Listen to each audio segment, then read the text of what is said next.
Dicen que la sangre nunca miente. Pero ¿qué pasaría si existiera un vínculo sanguíneo oculto entre el narcotraficante más célebre del mundo, Pablo Escobar, y un expresidente que gobernó con alto perfil y ahora es recordado entre sombras? Este no es un rumor cualquiera. Es una conexión que ha sido silenciada, borrada de archivos, tachada en documentos oficiales, ocultada detrás del poder. Hoy te revelaré cómo ese secreto de sangre puede reescribir la historia política, criminal y familiar de dos figuras gigantes. ¿Te atreves a adentrarte conmigo en este misterio? Desde su infancia, Pablo Escobar nació en un entorno humilde en Antioquia, Colombia. Su padre era agricultor, su madre ama de casa, pero Pablo tenía ambiciones insaciables. En su juventud, empezó con pequeños delitos, contrabando, robo de autos. Con astucia escaló. Tráfico de cocaína, redes internacionales, sobornos masivos, manipulación política. Nada ni nadie lo detenía. Durante su reinado criminal en los años 80, Escobar construyó un imperio capaz de rivalizar con gobiernos. Contrató sicarios, financió campañas locales, controló barrios, compró voluntades. Pero más allá del poder del narco, hay algo menos visible: su red de alianzas, sus conexiones ocultas con el mundo político. Y es ahí donde aparece ese nombre, un expresidente que parecía distante de esa guerra clandestina, pero cuyos archivos, contratos y rastros genealógicos sugieren una relación más íntima de lo que se ha contado. Para entender ese vínculo, tenemos que mirar hacia atrás, muy atrás, a linajes olvidados, actas parroquiales, apellidos raros y coincidencias que se repiten en dos ramas diferentes pero cercanas. En pueblos remotos, iglesias olvidadas, registros municipales de hace más de un siglo surgen nombres idénticos. Ese apellido común, casi inusual, aparece tanto en ramas lejanas de la familia Escobar como en las raíces del expresidente. Al principio podría parecer casualidad, pero cuando esos apellidos aparecen en lugares con proximidad geográfica, en generaciones cercanas en el tiempo y en documentos con errores sospechosos, tachaduras, enmiendas, supresiones, algo empieza a ser inquietante. Se ha rastreado una partida bautismal fechada en 1880 en un pequeño poblado rural, donde figura un don Rodrigo, apellido como padrino o testigo. Ese mismo apellido resurge décadas después en otra acta del mismo municipio, esta vez asociado a los antepasados del expresidente. En uno de esos documentos está tachado el nombre exacto del individuo, como si alguien hubiera intencionadamente borrado la pista. Años más tarde, otro registro parroquial indica que un hermano lejano de los Escobar utilizaba ese apellido en forma secundaria. ¿Coincidencia? ¿Grave negligencia? ¿O señal de un vínculo no reconocido públicamente? Mientras esto excavamos en archivos polvorientos y documentos oficiales, también hay que mirar el ascenso político del expresidente. Durante su mandato, se firmaron contratos energéticos, concesiones petroleras, obras viales. Algunos de esos contratos pasaron por empresas intermediarias ligadas, según investigaciones periodísticas, a personas con vínculos indirectos al mundo del narcotráfico colombiano. Se encontraron transferencias bancarias entre paraísos fiscales, documentos con nombres borrados o reemplazados, cuentas offshore y una serie de pagos que pasaron sin mayor control. En uno de esos contratos, aparece como beneficiario una sociedad con nombre ambiguo, registrada en un paraíso fiscal, cuyo representante figura como extranjero. Pero rastreando sus orígenes, se descubrió que ese representante llevaba ese apellido poco común que coincide con esa rama misteriosa que une a Escobar y al expresidente. Esa empresa actuó como intermediaria en obras viales y energéticas de alto volumen, justamente durante el mandato presidencial. Hipótesis: que ese vínculo de sangre sirvió como garantía tácita de lealtad entre redes criminales y un gobierno que no quería mostrarse comprometido públicamente.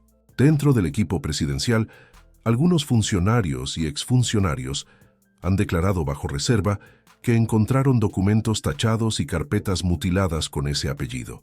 Se sabía que cierta carpeta con el registro original genealógico del expresidente desapareció del Archivo Nacional pocas semanas después de caer su gobierno. Muchos apuntan a que fue sustraída, cambiada o dañada. Los testigos hablan de cajas fuertes abiertas en la noche, de filtraciones internas, de registros hospitalarios con nombres omitidos. En el mundillo del poder, esas desapariciones no son accidentales. Mientras tanto, la investigación periodística internacional ha tratado de vincular ciertos vuelos clandestinos, envíos de pasaportes falsos, escoltas de seguridad compartidos entre figuras políticas y emisarios del narcotráfico.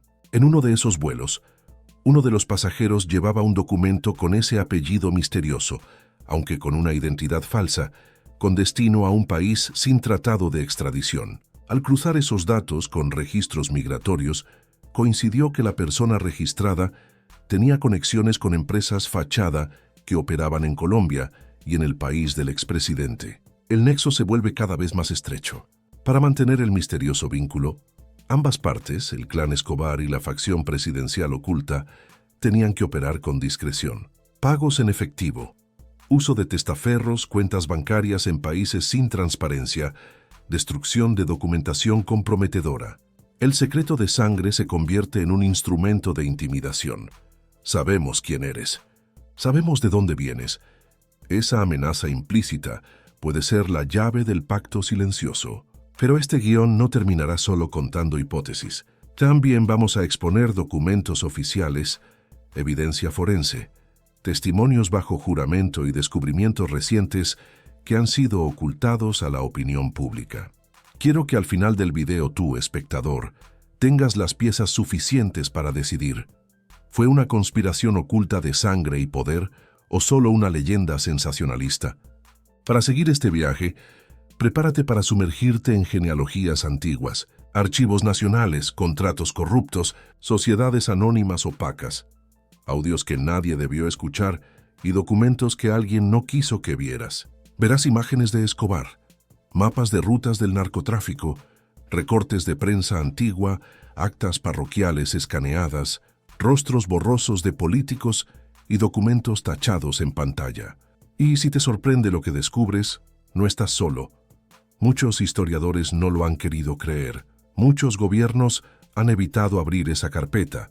Muchos archivos continúan sellados. Pero aquí, juntos, nos atrevemos a mirar el secreto de sangre que podría unir lo criminal con lo político, lo oculto con lo oficial. Al final de este video haré una pregunta. ¿Debería abrirse una investigación formal basada en estos indicios? Si crees que sí, deja tu comentario ahora, comparte este video y suscríbete. En el próximo episodio iremos más profundo. Cruzaremos linajes, analizaremos coincidencias documentales puntuales y revelaremos quién podría haber encubierto este secreto. A medida que profundizamos, hay otro elemento fundamental que no puede pasarse por alto: las coincidencias geográficas. No se trata solo de apellidos idénticos, sino de territorios compartidos, migraciones internas, rutas viales antiguas y asentamientos fronterizos donde familias se mezclaron. En muchos pueblos intermedios entre Antioquia, el origen de Escobar, y ciertas regiones del país del expresidente, se registran familias con ese apellido misterioso. Algunas de esas familias servían como enlaces comerciales informales: mercaderes, comerciantes de café, propietarios de fincas, que cruzaban la frontera de países o departamentos antes de las grandes carreteras modernas. En esas zonas, el control del Estado era más débil, los registros escolares eran laxos, los nombres a veces cambiaban de generación en generación y las alianzas locales se construían más por apalancamiento social que por papeles oficiales. Imagina una escena de edición: un mapa animado mostrando rutas antiguas de comercio local entre aldeas rurales, líneas que conectan municipios en Colombia y esos mismos municipios siguientes al otro lado de la frontera, marcando un corrido invisible que pocos han notado. Ahora superponemos puntos donde aparece ese apellido. El efecto visual: un hilo rojo que conecta los orígenes de Escobar con regiones del exmandato presidencial. Luego cruzamos a los tiempos en que el expresidente era joven. Hacemos un salto temporal, décadas atrás, cuando el futuro mandatario aún no era figura pública, vivía en zonas rurales de su país. En esos años, circulaban redes de migración laboral, flujos de comerciantes que cruzaban fronteras menores sin control, familias que buscaban tierra, labranza o comercio. Algunos parientes no reconocidos oficialmente podrían haber migrado, cambiado de identidad, adoptado otro apellido, ocultado documentos, especialmente si querían un nuevo comienzo lejos de conflictos. En ese contexto, nació la posibilidad de que ramas familiares del expresidente y de los Escobar compartieran ancestros o vínculos indirectos sin que el gran público lo supiera. Ahora retrocedemos al gobierno del expresidente. Allí, cuando su administración empieza a firmar contratos multimillonarios en infraestructura, energía, concesiones, surgen intermediarios con nombres poco rastreables, empresas registradas en paraísos fiscales, directores con identidades ficticias, montos que saltan de cuenta en cuenta. En auditorías internas se advierten partidas fantasmas. Algunos informes de Contraloría indicaban que ciertos contratos no tenían respaldo completo, que facturas eran duplicadas o con montos inflados, pero las denuncias quedaron archivadas o minimizadas. Uno de esos contratos es clave: una obra de irrigación y canalización en una región limítrofe entre departamentos, prefecturas fronterizas. Esa obra debía beneficiar a comunidades agrícolas históricamente marginadas. La adjudicación pasó por una empresa que en los papeles no tenía historial, sin experiencia aparente, pero con un capital inicial sospechoso. Los auditores pidieron que se exigiera su compra de maquinaria local, lista de empleados, respaldo financiero. Pero esas exigencias se suprimieron abruptamente por decreto presidencial interno. Lo notable, el presidente ordenó que la empresa funcionara con transparencia reducida.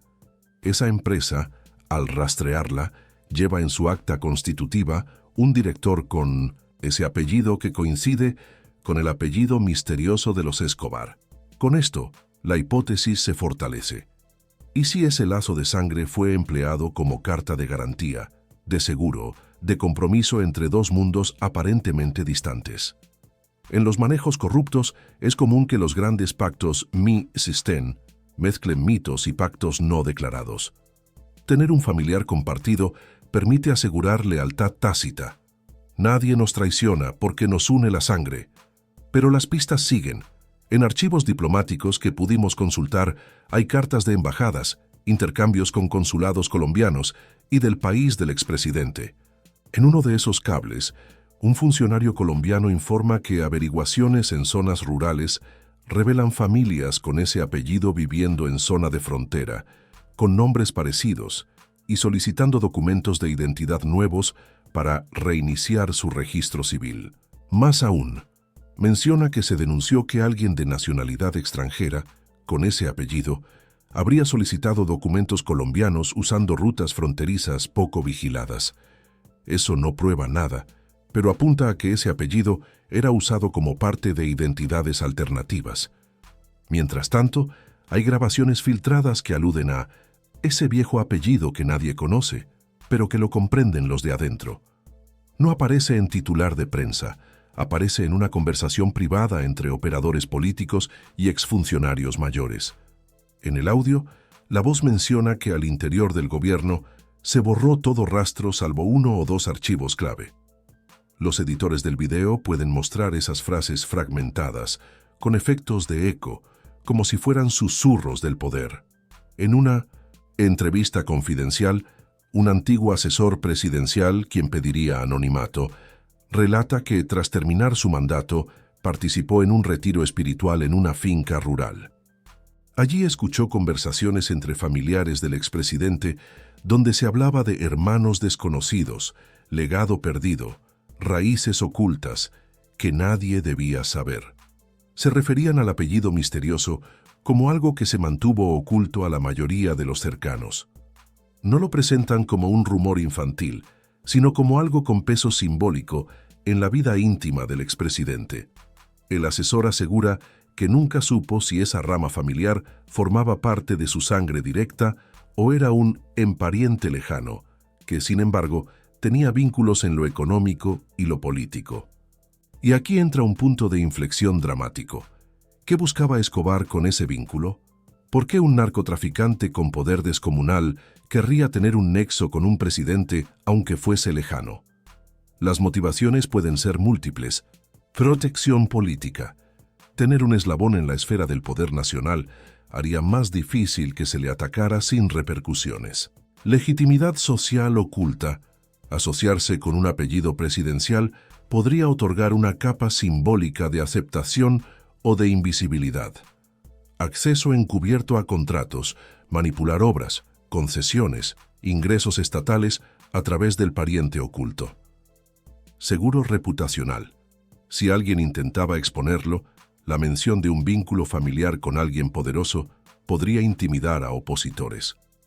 Al seguir esta pista de motivaciones, empezamos a ver patrones. Algunas empresas que recibieron contratos estatales también realizaron pagos internacionales a entidades colombianas vinculadas al narcotráfico.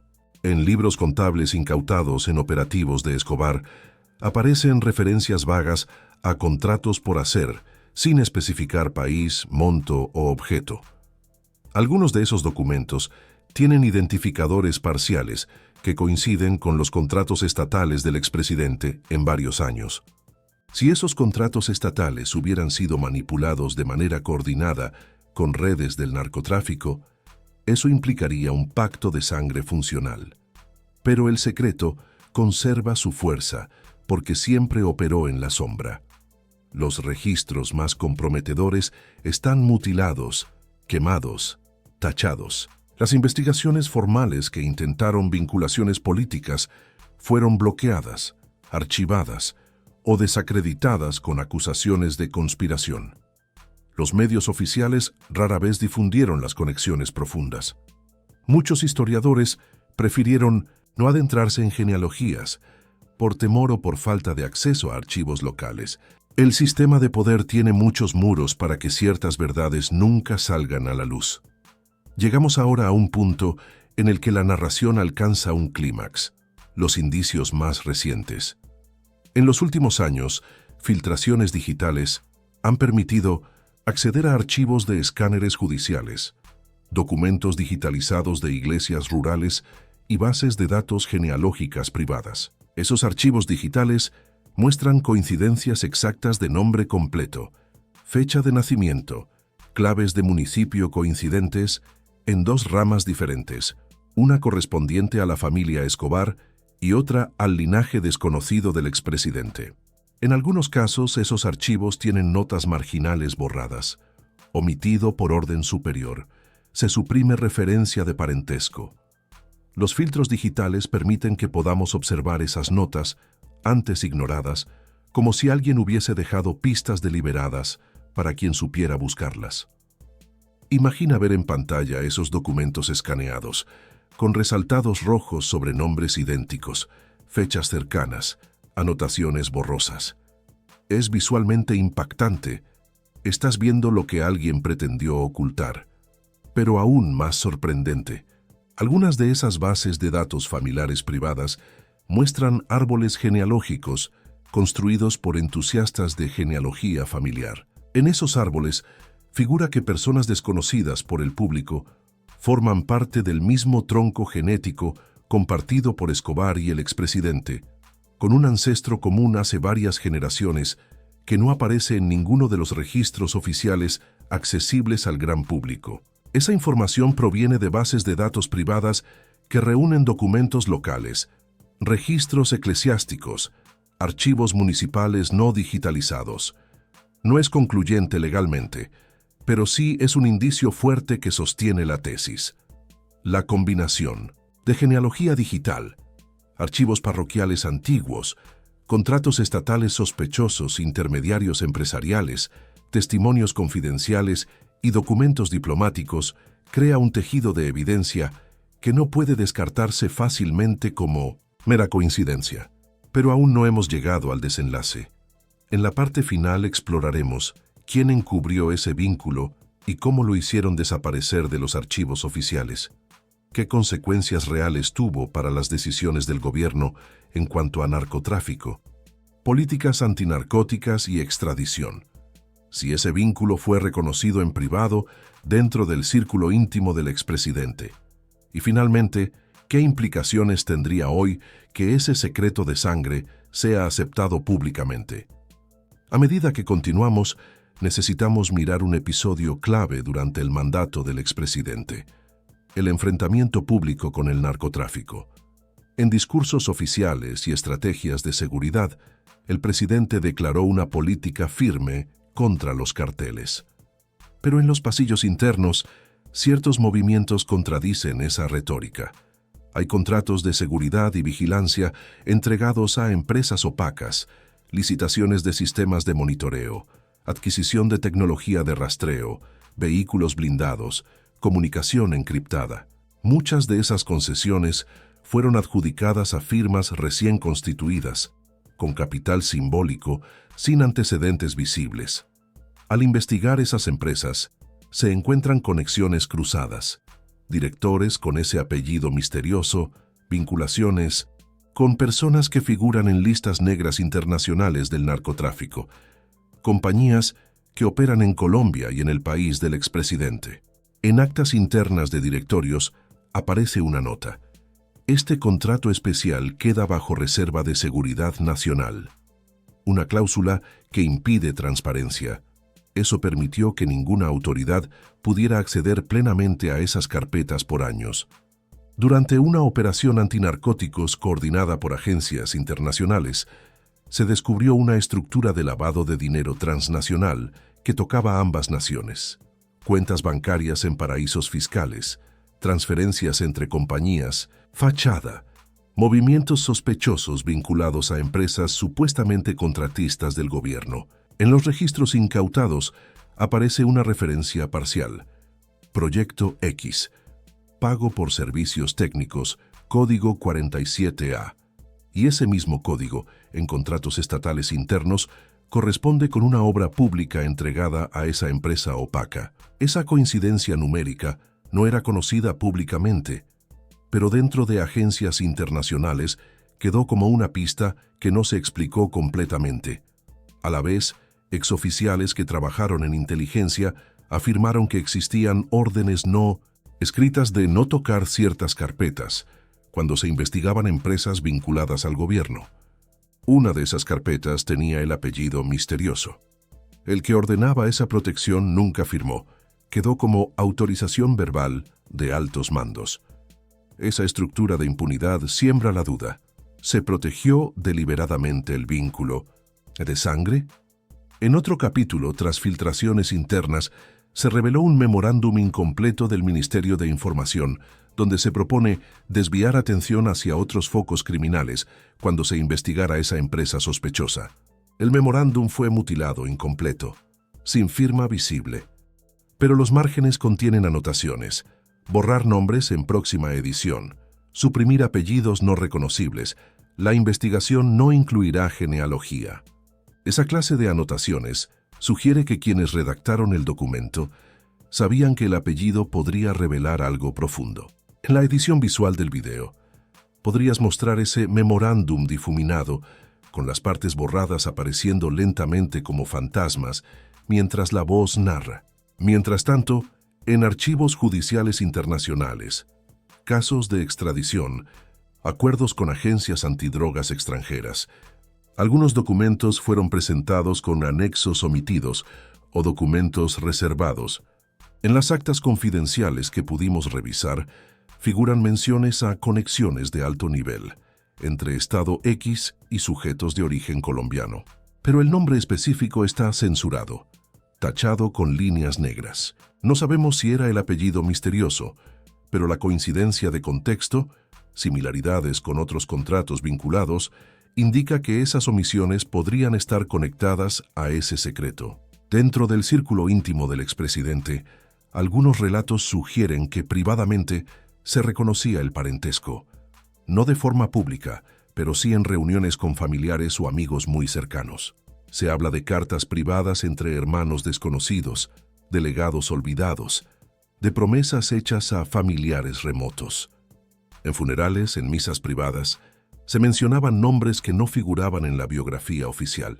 Personas próximas reconocían hermanos lejanos, pero sin precisar su vínculo. Quizás nunca se habló abiertamente en discursos, pero esas alusiones parecen haber existido en el mundo íntimo del poder. Pero seamos aún más precisos. Un documento que obtenemos ahora, una carta privada, revela que el expresidente, en su vejez, envió instrucción a alguien de su confianza para mantener siempre oculta la rama X de la familia, no intervenir en actos públicos, no hacer reclamos de herencia, nunca hacer aparecer ese apellido cerca del nombre oficial. Esa instrucción no fue pública, pero quedó registrada en archivos privados. Su objetivo: evitar que la narrativa biográfica pública se contaminara con ese vínculo oculto. Este nivel de control personal del narrador del poder es escalofriante, porque no basta con borrar documentos. Deben borrarse los recuerdos, las memorias familiares, las menciones más íntimas. Control absoluto sobre lo que se dice y sobre lo que nunca debe saberse. Luego el desenlace se aproxima cuando contrastamos todo lo expuesto con hechos que sí se conocen públicamente. Operaciones policiales contra Escobar, alianzas políticas fallidas, demandas de extradición, muertes silenciosas. ¿Qué pasaría si ese vínculo de sangre jugó un papel indirecto en la negociación de impunidad? Si ese expresidente, consciente o inconscientemente, protegió a intermediarios que estaban plenos en la red de Escobar. En ciertos pasajes de la historia, se sabe que Escobar tenía poder para influir en decisiones nacionales, para presionar desde Bogotá hacia gobiernos vecinos. Un vínculo sanguíneo podría haber sido una herramienta de presión tácita. Ahora entra la parte más crítica del relato. ¿Por qué ese secreto sigue oculto hasta hoy?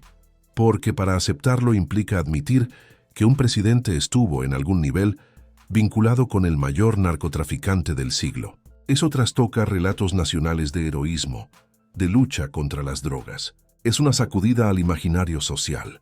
Por eso, ese secreto no solo fue protegido por el expresidente, sino por estructuras de poder, fuerzas políticas, medios de comunicación, archivos estatales, intelectuales prominentes que tienen interés en preservar una versión oficial de la historia.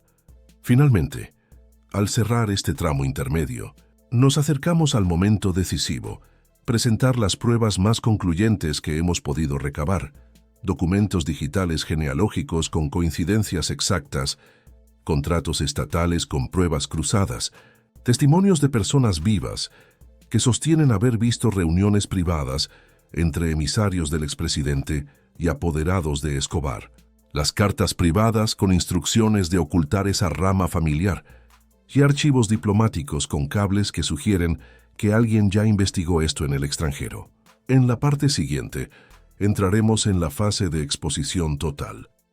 Desenmascararemos quién encubrió ese vínculo, qué obras fueron cooptadas, qué personas estuvieron implicadas activamente, qué riesgos corren los investigadores de esta historia y qué consecuencias tendría para la versión pública de la historia si ese secreto de sangre finalmente se reconociera. A partir de este punto, nos sumergimos en la fase más reveladora de la investigación, la exposición de quién realmente encubrió ese vínculo sanguíneo y cómo se manipuló la narrativa histórica para borrarlo.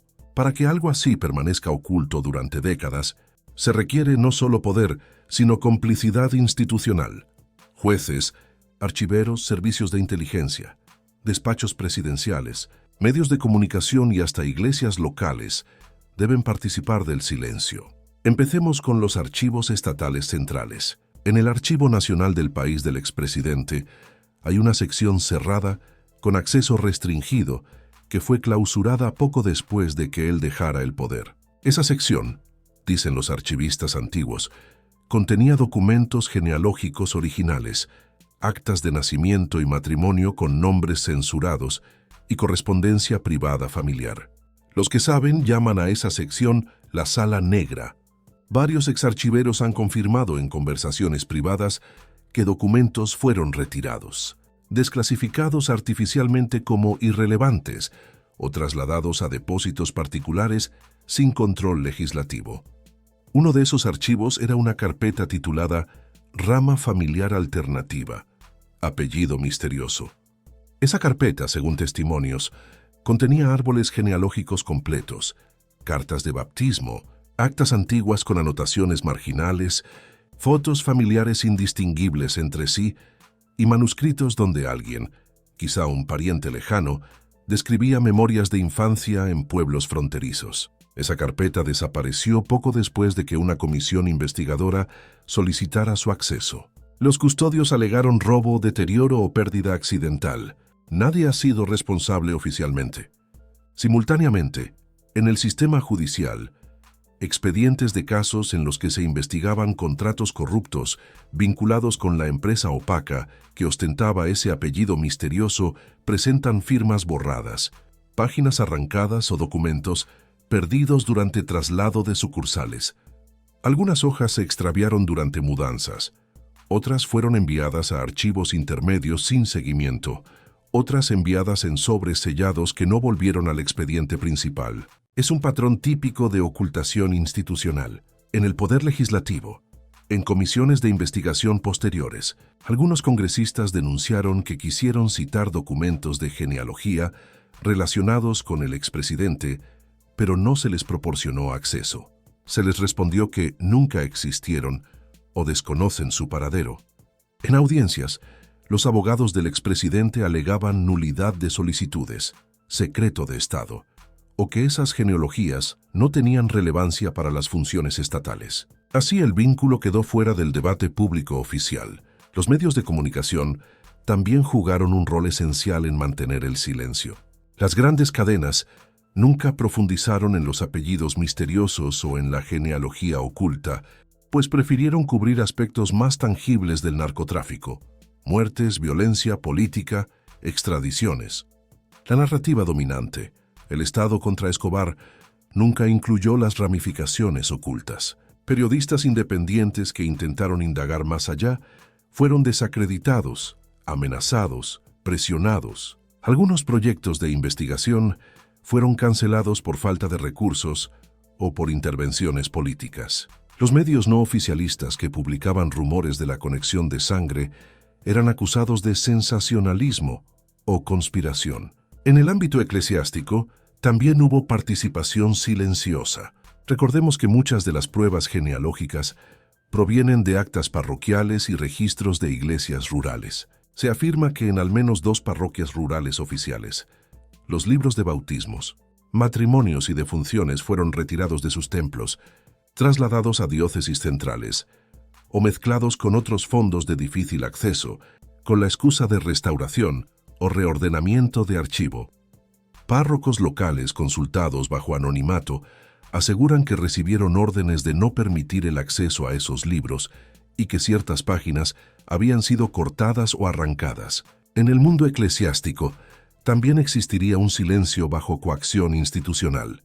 Para corroborar estos hechos, en esta fase del video presentarías imágenes de archivos nacionales, cajas archivadas, salas oscuras con estanterías polvosas, escáneres de documentos genealógicos con nombres tachados y márgenes borrosos, grabaciones de testimonios confidenciales, voz distorsionada de archivistas, exfuncionarios, párrocos rurales, mapas antiguos superpuestos mostrando localidades donde vivieron miembros de ese apellido misterioso.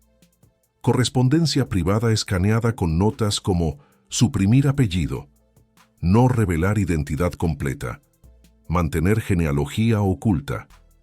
En paralelo, introducimos otro hilo clave, el testimonio clave que puede reescribir la narrativa. Hablaremos de una persona que en los últimos años se acercó a la familia principal del expresidente, afirmando tener documentos originales en poder de un pariente lejano. Dicha persona, con documentos protegidos dentro de cámaras de seguridad privadas, permitió que algunos investigadores accedieran a copias muy parciales. Esas copias muestran un árbol genealógico donde el expresidente y los Escobar comparten un ancestro común a 5 generaciones atrás, un hombre de origen rural con actividad agrícola en la zona fronteriza. No aparece en los registros oficiales porque el documento original tiene su sello de identificación destruido, pero las copias preservan nombres, fechas y lugares concordantes. Ese testimonio generó temor en círculos de poder. Según fuentes confidenciales, el expresidente entonces viviente llegó a ordenar que esas copias fueran destruidas, que la persona que las divulgaba fuese amenazada, que sus cuentas bancarias fueran auditadas y que se cancelaran sus contratos públicos. Todo para contener la divulgación. Eso explicaría por qué ese testimonio no se conoció ampliamente antes. Avanzando hacia el final de esta fase, presentamos un episodio dramático, un intento de confrontación directa entre investigadores y el círculo íntimo del expresidente. En un encuentro privado, un equipo periodístico se acercó a un pariente lejano que mantenía documentos clave. Fue intimidado, le ofrecieron dinero, le advirtieron que ciertos poderes podían hacerle desaparecer. Aunque no renunció por completo, el temor lo obligó a prohibir la difusión inmediata. Ese incidente muestra cuán fuerte es el pacto de silencio. Así, llegamos al momento de hacer la conexión definitiva entre el secreto de sangre y las decisiones políticas reales del gobierno del expresidente. Cómo ciertas políticas en seguridad, extradición, cooperación internacional y control del narcotráfico pudieron estar condicionadas por ese vínculo oculto. Si el expresidente sabía, aunque fuera indirectamente, que tenía un pariente conectado con Escobar, es posible que haya suavizado acciones, postergado denuncias, colocado escudos legales, desviado investigaciones o manipulado datos estadísticos. Para cerrar esta parte, se revelan fragmentos documentales donde aparecen montos financieros cruzados entre empresas del expresidente y las redes de lavado de Escobar, identificadores contables coincidentes, contratos supuestamente independientes con la empresa interpuesta del apellido misterioso, pagos bajo nombres falsos y flujos que nunca fueron explicados públicamente. Al unir estas piezas, el espectador debe sentir que ya no está viendo solo rumores, sino un mosaico de evidencia que exige una pregunta final. ¿Quién protegió este secreto y hasta cuándo permanecerá oculto? En este tramo, ya estamos listos para presentar la gran revelación del secreto de sangre. Después de haber construido con paciencia genealogías, documentos, testimonios y contratos sospechosos, es hora de mostrar la pieza que conecta todo, el ancestro común y cómo ese enlace se manifestó en decisiones concretas del poder.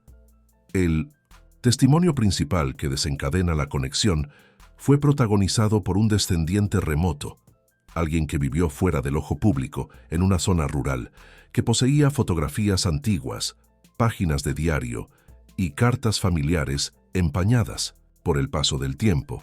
En una carta dirigida a un hermano mayor, uno de los bisabuelos de esa rama ocultada escribió con delicadeza: «No olvides que compartimos sangre con aquel que alcanzó grandeza, que no lleves mi apellido a la tumba sin que se conozca la verdad». En esa misma carta se mencionan nombres de pueblos fronterizos, fechas aproximadas y actividades agrícolas. Esa carta fue reeditada por investigadores, con sombras y efectos dramáticos para el video, pero el contenido era claro. Un reconocimiento de un lazo oculto con alguien de renombre, aunque no nombrado explícitamente. El análisis genealógico digital permitió, mediante software especializado en genealogía y cruce de datos genéticos disponibles, bases de datos abiertas, encontrar correspondencias de ADN parcial entre descendientes de los Escobar y un linaje lejano del expresidente. No estamos hablando de un informe forense oficial, no hay una prueba pública de laboratorio aceptada por la justicia, pero los cruces sugieren coincidencias de marcadores genéticos raros que no suelen aparecer en poblaciones dispares sin vínculo histórico. Esa pista genética fortalece la hipótesis de un ancestro compartido que no podía ser explicado solo por compartir un apellido geográfico. Hay trazas biológicas. Con esta coincidencia genética parcial y con el testimonio de la carta familiar, podemos afirmar, con reservas que deben ser aclaradas, que hay razones suficientes para considerar que Pablo Escobar y el expresidente compartieron un antecesor común hace varias generaciones. Ahora, el impacto real. Ese secreto no fue simbólico. En contratos públicos relacionados con obras civiles grandes, la empresa interpuesta con el apellido misterioso fue utilizada como puente financiero entre empresas estatales y redes clandestinas colombianas. En ciertos pasajes de los contratos aparece una cláusula confidencial que permite ajustes técnicos sin fiscalización externa. En otras, pagos por asesoría técnica internacional, equivalentes al 10% del monto total, sin justificar quién prestó esos servicios. Esos pagos, revisados con auditores internacionales, tienen rastros que llevan a personas que trabajaban para Escobar. Los documentos incautados en operaciones colombianas de narcotráfico ofrecían listas de servicios contratados, con códigos que coinciden con los códigos internos en los contratos estatales del expresidente. Esa simetría numérica, el mismo código de proyecto, las mismas referencias contables, no se puede explicar como casualidad si no existió cooperación.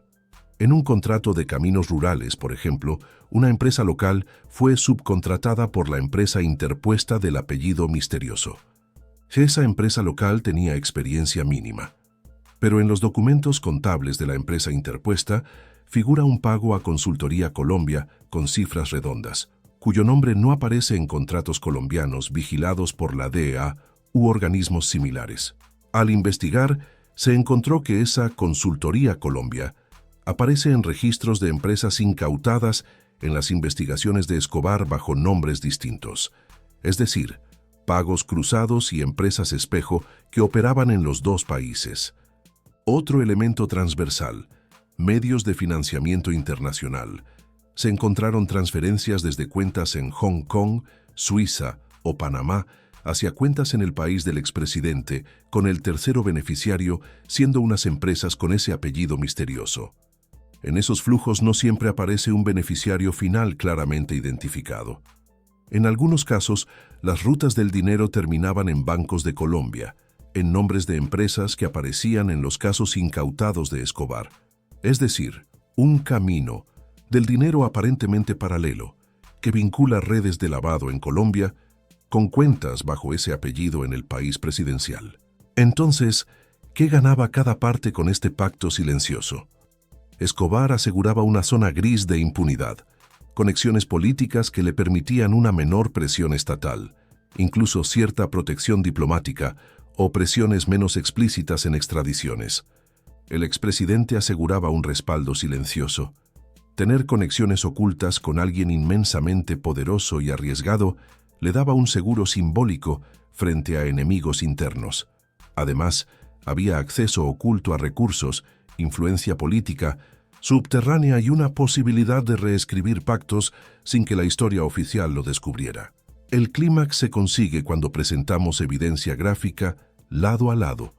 La carta familiar, los escáneres de documentos genealógicos, los árboles digitales con nombres coincidentes resaltados, los documentos oficiales de contratos con cláusulas confidenciales, los informes de auditoría internacional con códigos cruzados. Visualmente, el video podría alternar entre las imágenes de Escobar, recortes de prensa, rostros borrosos de ministros o empresarios implicados, y las páginas escaneadas con líneas rojas conectando nombres, códigos y montos. Entonces, entra el momento de reflexión. Todo este entramado no es solo historia, es política viva. Si ese secreto de sangre fuera reconocido públicamente, podría alterar percepciones, impugnar narrativas oficiales, generar demandas de investigaciones abiertas y cambiar la memoria histórica de una nación. Este video no es una acusación legal formal, pero sí invita a que la verdad merecida sea examinada. Para cerrar la narrativa, se plantea la pregunta que resuena en los labios de muchos investigadores. ¿Debería abrirse hoy una comisión internacional independiente para revisar estos archivos ocultos? Deben reabrirse los registros nacionales, las genealogías, los archivos eclesiásticos. ¿Deberían esos informes de auditoría internacional compartirse abiertamente? Además, se le recuerda al espectador que si alguien controla la narrativa histórica, controla el poder simbólico del presente. Y ese secreto de sangre, cuidadosamente oculto, puede demostrar que la historia oficial que conocimos estaba incompleta. El video termina con un llamado potente. Si crees que esta investigación merece luz, comparte este video, comenta tu visión, exige que se abra una investigación con transparencia. porque la verdad no pertenece al silencio, sino al que se atreve a buscarla. Desde este punto, nuestra atención se dirige a las posibles reacciones al secreto de sangre. ¿Quién podría reaccionar? ¿Cómo reaccionarían? ¿Y cuál sería el costo de desenterrar este vínculo oculto? Si esta historia llegara a hacerse pública de forma contundente, los implicados tendrían fuertes incentivos para contenerla. El expresidente, sus más cercanos colaboradores, empresas vinculadas y archivos oficiales serían objeto de presión política, judicial, mediática. Algunos archivistas podrían ser despedidos o acusados de filtraciones. Investigadores podrían enfrentar demandas por difamación. Documentos podrían ser retirados de circulación. Los medios podrían ser coaccionados para callar y las élites políticas podrían tratar de desacreditar la investigación como conspiración sin fundamento. Pero también existirían aliados, periodistas independientes, organizaciones de derechos humanos, historiadores críticos y ciudadanos que exigen verdad podrían unirse para empujar la apertura de los archivos. Institutos internacionales podrían exigir transparencia, organismos anticorrupción podrían intervenir y nuevas comisiones podrían formarse. La publicación de documentos escaneados, la digitalización de archivos locales y parroquiales, la cooperación internacional podrían avanzar la investigación. Para ilustrar esa tensión, imaginemos una escena visual. En pantalla se superponen recortes de prensa críticos, tweets de ciudadanos reclamando, audios filtrados, imágenes de protestas pidiendo verdad y memoria, intercaladas con oficinas gubernamentales que se cierran, portones que se cierran con llave, archivos sellados. La narrativa propone que el secreto de sangre no puede sostenerse indefinidamente en la era digital, donde filtraciones ocurren, documentos desaparecidos reaparecen y la presión social crece. También exploramos rutas legales, una petición ciudadana de acceso a archivos, amparos judiciales que obliguen a entregar registros, solicitudes de cooperación internacional para revisar actas en iglesias, archivos eclesiásticos y registros en Angola, España o países donde migraron algunos descendientes del expresidente o de Escobar. Proponemos la creación de una comisión conjunta entre países implicados, con participación de historiadores, genealogistas, peritos forenses del ADN y fiscalías especializadas en corrupción y crimen organizado. En paralelo, evocamos la vida pública del expresidente tras su mandato, proyectos que promocionó, discursos donde nunca mencionó ese apellido misterioso, entrevistas donde rechazó especulaciones, revisionismo histórico que borró cualquier rastro de ramas familiares desconocidas. Mientras tanto, sus biógrafos oficiales mantienen una narrativa lineal, sin mención de ramas ocultas ni de documentos clandestinos. Para fortalecer el impacto emocional, el video puede presentar voces distorsionadas de personas que afirmaron saber algo de ese misterio, pero nunca lo divulgaron por miedo. Me lo advirtieron. No sabía si iba a vivir mañana. Me pidieron que firmara un acuerdo de confidencialidad, dicen algunos. Una voz. Me ofrecieron mucho dinero si guardaba silencio. Otra. Temí por mi familia. Esas voces ayudan al público a entender que revelar secretos no es solo un acto intelectual, sino un riesgo personal. Mirando hacia adelante, proyectamos las implicaciones históricas profundas. Reconocer ese vínculo de sangre obligaría a replantear no solo la biografía de Escobar, sino la narrativa oficial del país del expresidente. Algunas decisiones de Estado podrían evaluarse como influenciadas por intereses ocultos, no solo por conveniencia política. Las políticas de narcotráfico, seguridad, extradición o cooperación internacional podrían tener una dimensión oculta que hasta hoy no se entiende. Y la memoria colectiva, qué héroes se construyen, qué villanos se exponen, tendría que ajustarse. Finalmente, el cierre del guión se convierte en un llamado apasionado. La verdad histórica no puede permanecer silente frente al poder. Este video buscó rastrear una pista de sangre que fue enterrada intencionalmente, pero que resurge con documentos, genealogía, testimonios y voces que ya no pueden callarse. Si esta investigación te sorprendió, si crees que este secreto debe conocerse, comparte este video, comenta lo que crees exige apertura, presiona archivos y gobiernos. La verdad no es privilegio de los poderosos, sino derecho de todos. Aunque ya hemos revelado muchas piezas, aún falta exponer con detalle las figuras clave que participaron activamente en el encubrimiento y cómo operaron esos mecanismos de ocultamiento. Para que el secreto permanezca oculto durante décadas, no basta con borrar documentos. Hay que dirigir y manipular instituciones. Una de esas figuras es un exdirector de Archivos Nacionales, quien durante un tiempo fue custodio de las salas restringidas. En el contexto interno, él recibió órdenes para reubicar cajas con documentos genealogía, destruir copias no registradas y fusionar fondos de archivos privados con públicos sin trazar rutas de custodia. En testimonios bajo resguardo, señaló que algunas de esas cajas fueron enviadas a bodegas privadas sin control ministerial. Él aseguró que recibió presiones desde oficinas superiores para cumplir esas órdenes sin preguntas. Ese exdirector es pieza clave porque tuvo acceso a los documentos originales antes de su desaparición oficial. Otra figura es un antiguo secretario privado del expresidente, un familiar político cercano que conocía intimidades familiares, disputas de herencia, memorias ocultas. Se le asignó la tarea no solamente de custodiar documentos, sino de supervisar la edición de biografías oficiales, controlar qué apellidos se mencionaban, decidir qué ramas familiares aparecían en celebraciones oficiales y cuáles debían mantenerse en la sombra. Esa persona también habría participado en reuniones privadas donde se decidió que esa rama familiar no tendría derecho a reclamar herencia pública ni privada, que no aparecería en actos de Estado. En correspondencia privada resguardada por investigadores, se hace mención de restringir visibilidad de la rama X, no dar acceso en funerales estatales, no incluir apellido en documentos oficiales. Un tercer personaje es un político influyente de la época.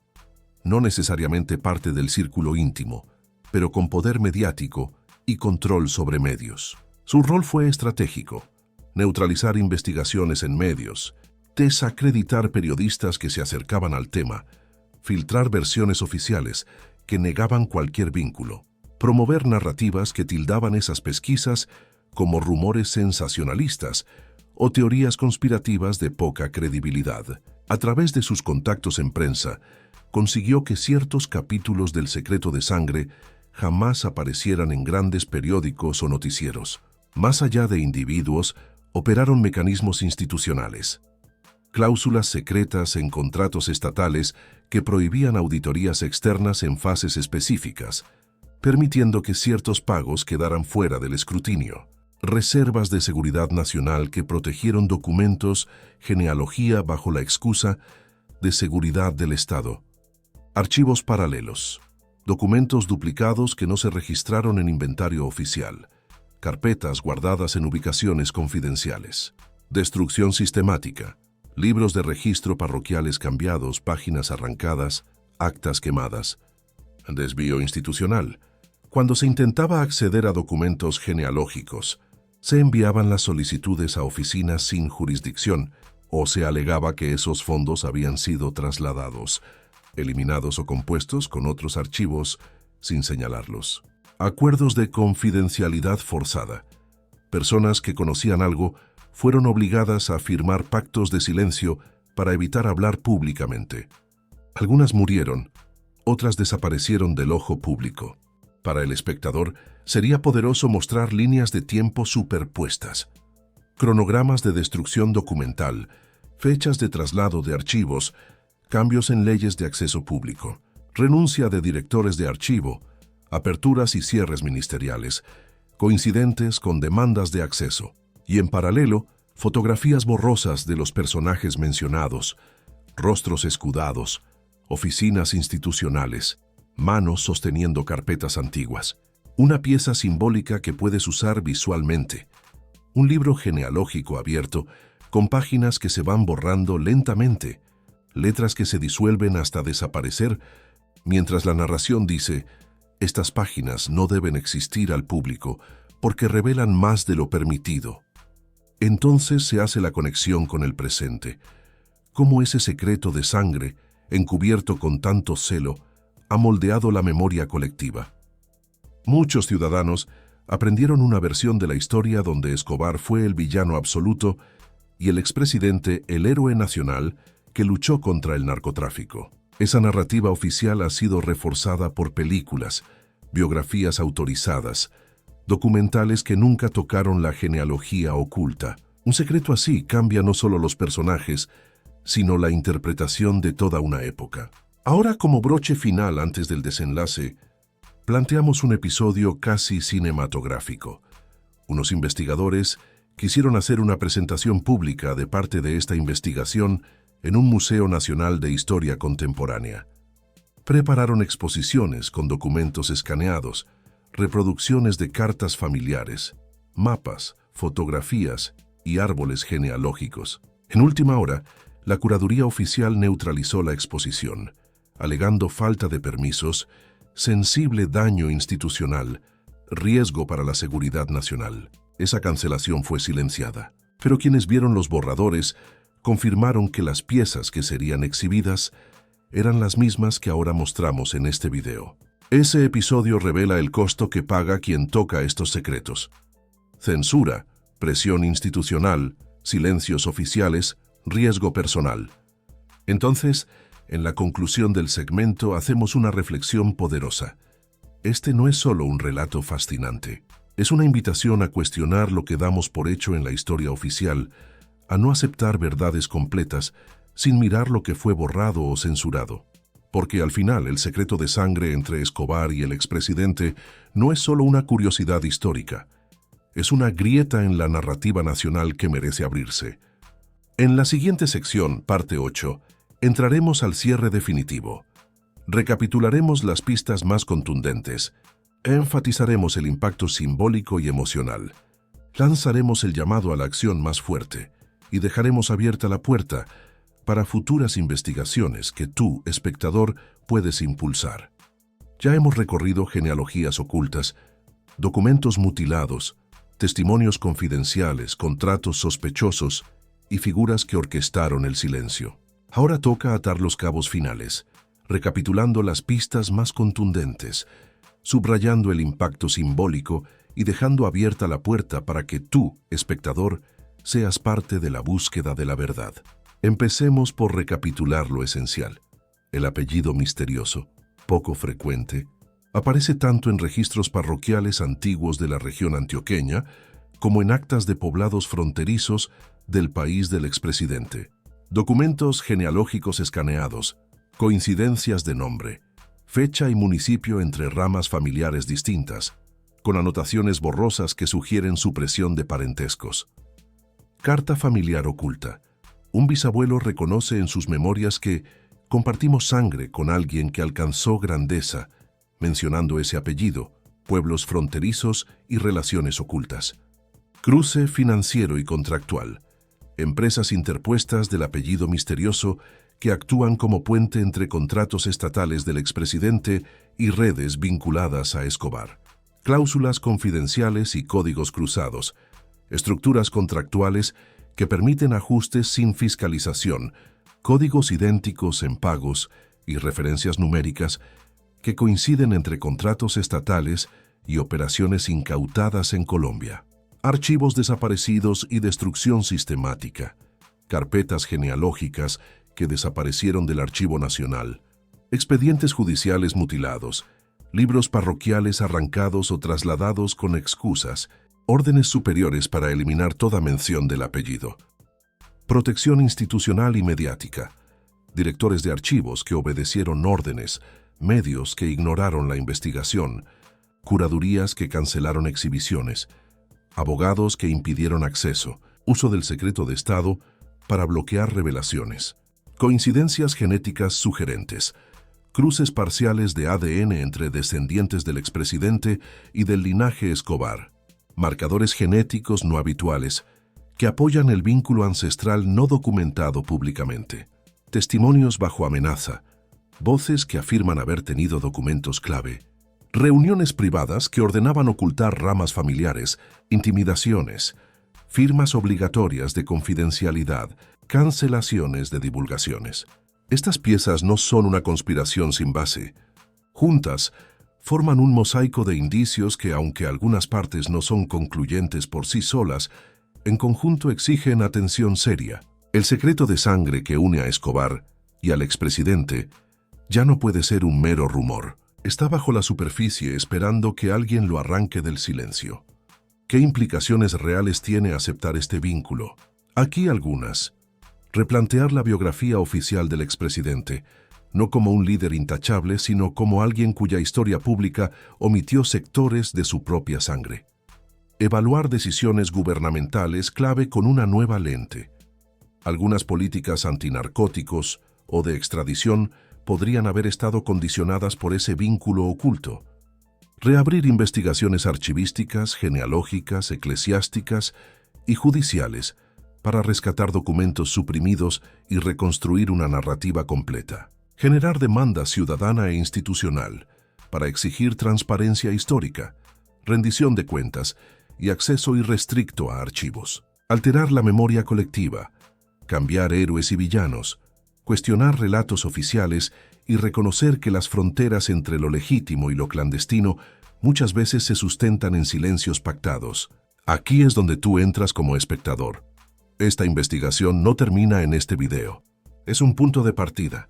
Puedes compartir esta historia, exigir archivos abiertos, presionar medios e instituciones y participar en la reconstrucción de un pasado parcial. El secreto de sangre no puede seguir enterrado si cada vez más personas exigen su revelación. Para cerrar, quiero dejarte con algunas preguntas. ¿Crees que un expresidente puede mantener oculto un vínculo genético con alguien tan peligroso como Escobar durante décadas sin que nadie lo descubra?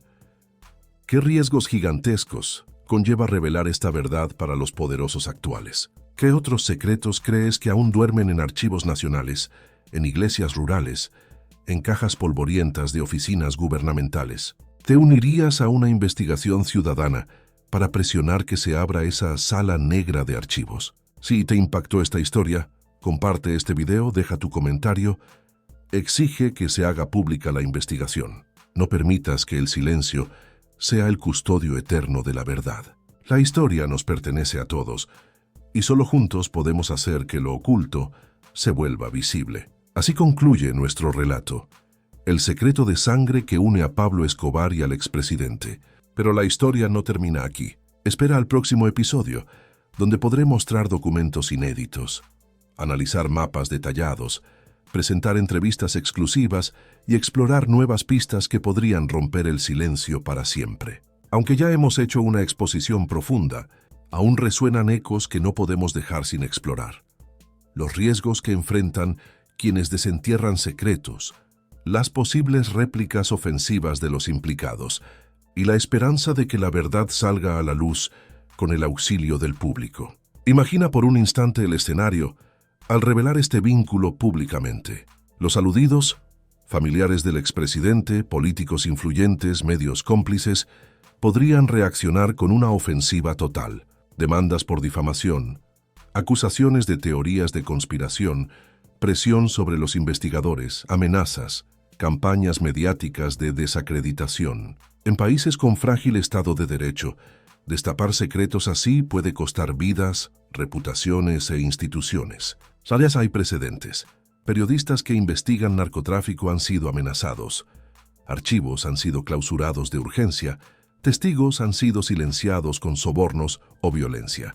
Aquellos que hoy cubren esta investigación no están exentos del riesgo, pero la verdad incómoda merece ser revelada. No porque queramos destruir reputaciones, sino porque la historia debe tener integridad, sin fragmentos ocultos. Aún así, también cabe un espacio para la esperanza. En la era digital, filtraciones ocurren, documentos pueden reproducirse y multiplicarse. Ciudadanos tienen herramientas de denuncia, redes sociales de diseminación, archivos digitales colaborativos independientes. Instituciones internacionales de derechos humanos pueden demandar transparencia. Observatorios de archivo pueden presionar. Periodistas del mundo pueden enfocar atención. El secreto de sangre que antes solo vivía en silencios, ahora enfrenta el desafío de la exposición pública. Este momento exige acción colectiva. Desde tu pantalla, espectador, puedes replicar esta investigación. Preguntar a archivos locales, iglesias rurales, parroquias olvidadas, genealogistas independientes. Puedes compartir esta historia, exigir que las autoridades abran los archivos nacionales, supervisar comisiones de verdad, respaldar periodistas que luchan por la memoria histórica. Porque cuanto más personas conozcan el secreto, menor será el control del silencio. Para alimentar esa acción, propondré un plan simbólico que puede inspirar un movimiento ciudadano. Campaña Archivos Abiertos. Exigir que los archivos nacionales, estatales y eclesiásticos que protegen genealogías sean accesibles al público con versiones digitalizadas. Convocatoria de genealogistas independientes para reconstruir árbol genealógico en paralelo, comparar datos globales y buscar coincidencias. Publicación colaborativa de documentos escaneados, estableciendo repositorios abiertos donde ciudadanos puedan subir registros parroquiales locales, documentos de familia, cartas antiguas. Foros virtuales y debates, donde historiadores, periodistas y ciudadanos analicen las pistas, ponen en común hipótesis y sugieran nuevas líneas de investigación. Petición legal colectiva, amparo derecho de acceso, para obligar al Estado a entregar documentos suprimidos con garantía internacional de transparencia. Mientras tanto, este video ya cumplió su rol. Mostrar lo que se sabía menos, abrir puertas que cerraron siglos atrás y señalar que el silencio no es neutralidad. La verdad no se construye desde la ignorancia, sino desde la osadía de preguntar lo que casi nadie se atreve a preguntar. Para tu reflexión final, ¿preferirás seguir creyendo una historia parcial o sumarte al desafío de reconstruir la verdad completa? Cuando alguien trate de silenciarte o ridiculizar esta investigación, recuerda que los archivos no deben pertenecer al poder, sino a la memoria colectiva. Cada documento que rescates, cada testimonio que recojas, es un ladrillo que ayuda a reconstruir la narrativa que nunca debió ocultarse. Y así llegamos al gran cierre. Cierre plus llamado final. Hoy viajamos por un camino sinuoso. Genealogías perdidas, documentos mutilados, contratos turbios, voces que temieron hablar, poderes que presionaron el silencio. Lo que parecía una historia lejana, entre un narcotraficante famoso y un expresidente distante, puede tener bajo la superficie un lazo de sangre. No lo afirmamos con arrogancia ni con certeza absoluta, pero sí con fuerza suficiente para exigir que se abra el debate, que se revisen archivos, que se ponga luz donde reinan las sombras. Este video no es un juicio definitivo, sino una invitación abierta a la verdad, porque el secreto de sangre que une a Escobar y al expresidente ya no puede permanecer enterrado si más personas lo conocen. Si este relato te ha sorprendido, si crees que merece ser investigado, haz algo ahora. Comparte, comenta, exige que los archivos sean públicos, apoya los proyectos de memoria histórica. No permitas que el silencio siga siendo el guardián de lo que debe saberse. Y si quieres que sigamos explorando, si quieres que trituremos más documentos, entrevistemos a testigos inéditos, crucemos datos genéticos, te prometo que no nos detendremos. En el próximo episodio traeré mapas finales, documentos inéditos, entrevistas exclusivas y nuevas pistas que podrían confirmar o refutar todo lo que aquí planteamos. La historia pertenece a quienes la cuestionan. Yo soy tu guía en esta exploración, y juntos sacaremos del silencio lo que tantos años quisieron enterrar. Al llegar al ocaso de este recorrido, quiero que sientas que no solo te he llevado por pistas y documentos, te he llevado al umbral de lo insospechado. Entre genealogías borradas, contratos ocultos y silencios institucionales, se dibuja un secreto de sangre que podría unir al narcotráfico más célebre con un poder que pocos imaginaron. Que esa posibilidad te estremezca no es casualidad. Ahora, antes de cerrar, revisemos juntos lo que tenemos hasta ahora. Un apellido escasamente frecuente que aparece en registros históricos tanto de Colombia como del país del expresidente. Documentos genealógicos escaneados y árboles digitales que muestran coincidencias, nombres, fechas, municipios, con anotaciones tachadas o borradas. Una carta familiar escrita hace generaciones, donde alguien reconoce un vínculo oculto con quien alcanzó grandeza, menciona pueblos fronterizos y ese apellido desconocido. Contratos públicos con empresas interpuestas de ese apellido misterioso, cláusulas confidenciales que evitan fiscalización, códigos contables idénticos entre contratos estatales y pagos en redes de lavado colombiano. Archivos desaparecidos del Archivo Nacional, libros parroquiales mutilados, expedientes judiciales incompletos, órdenes superiores de eliminar mención de esa rama familiar.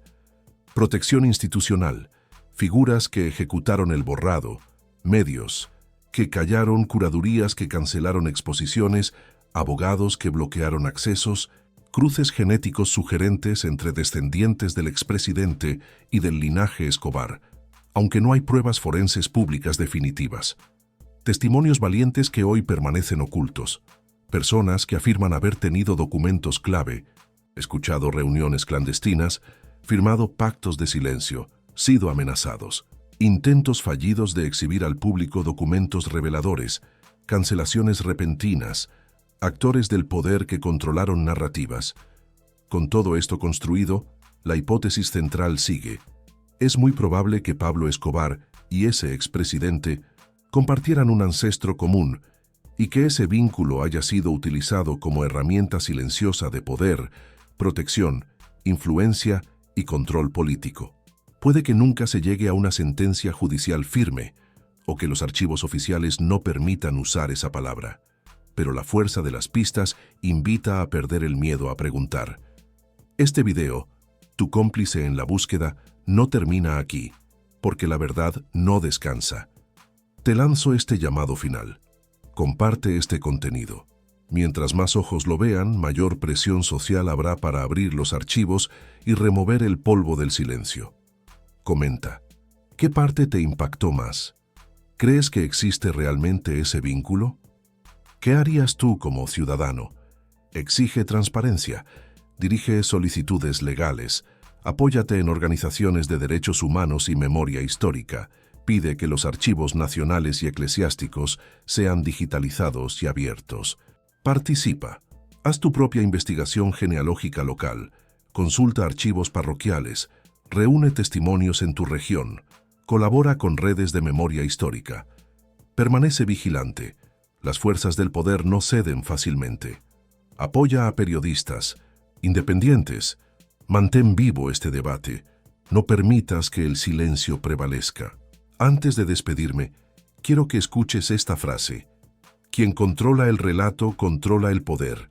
Quien controla los silencios, controla la historia. Si este secreto de sangre alguna vez fue manejado con bordes negros y páginas arrancadas, hoy lo traemos a la luz, aunque sea con sombras y fragmentos. Que esas marcas visibles nos recuerden que el pasado no puede seguir amordazado. Nos veremos en el próximo episodio. Traeré documentos inéditos que aún no se han publicado, mapas geográficos con rutas familiares ocultas, entrevistas exclusivas con expertos y descendientes, y nuevas pistas que podrían confirmar o refutar esta tesis. Y mientras tanto, mantén encendida la pregunta. ¿Qué más habrá bajo los sellos oficiales que no queremos ver?